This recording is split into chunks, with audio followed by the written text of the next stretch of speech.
ত্বকের সৌন্দর্য ফিরিয়ে দিতে একাই 100 আম। মুখের জেল্লা ফেটে পড়বে পাকা আম দিয়ে।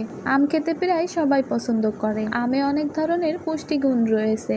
আজকে জেনে নিন ম্যাঙ্গো স্কিন কেয়ারের কিছু নিয়ম। বিশেষজ্ঞদের মতে আমে উপস্থিত অ্যান্টিঅক্সিডেন্ট বিটা ক্যারোটিন ত্বকের স্বাস্থ্যের জন্য গুরুত্বপূর্ণ। আমে রয়েছে ভিটামিন এ এবং ভিটামিন সি। স্বাস্থ্যকর ত্বকের জন্য এই দুই যৌগ খুবই ভালো। আম খাওয়ার পাশাপাশি আম দিয়ে ত্বকের যত্ন নিতে পারেন। ত্বকে ব্রণ সৃষ্টিকারী ব্যাকটেরিয়ার প্রকোপ কমাতে পারে পাকা আম। সেই সাথে ব্রণ থেকে হওয়া সংক্রমণও কমাতে পারে এই ফল।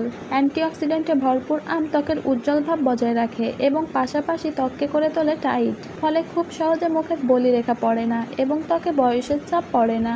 ভিটামিনে ভরপুর আম চোখের তলার ফোলাভাব ও কালি দূর করতে পারে। আমের কাঠ ফ্রিজে রেখে ব্যবহার করলে উপকার দ্বিগুণ। তাই মুখের হারিয়ে যাওয়া জেল্লা ফেরাতে ভরসা রাখতে পারেন আমের উপর। তাছাড়াও ত্বকের দাগ ছোপ দূর করতে দারুণ উপকারী এই ফল। তাই আপনার স্কিন কেয়ার রুটিনে ত্বকের জন্য আমের ব্যবহার করতে পারেন। ফলে আপনার ত্বক হয়ে উঠবে আরও লাবণ্যময় দাগ ছোপহীন। আজকের ভিডিওটি এ পর্যন্ত। ভিডিওটি ভালো লেগে থাকলে লাইক কমেন্ট শেয়ার করতে ভুলবেন না এবং আমার চ্যানেলটি সাবস্ক্রাইব করে পাশে থাকুন।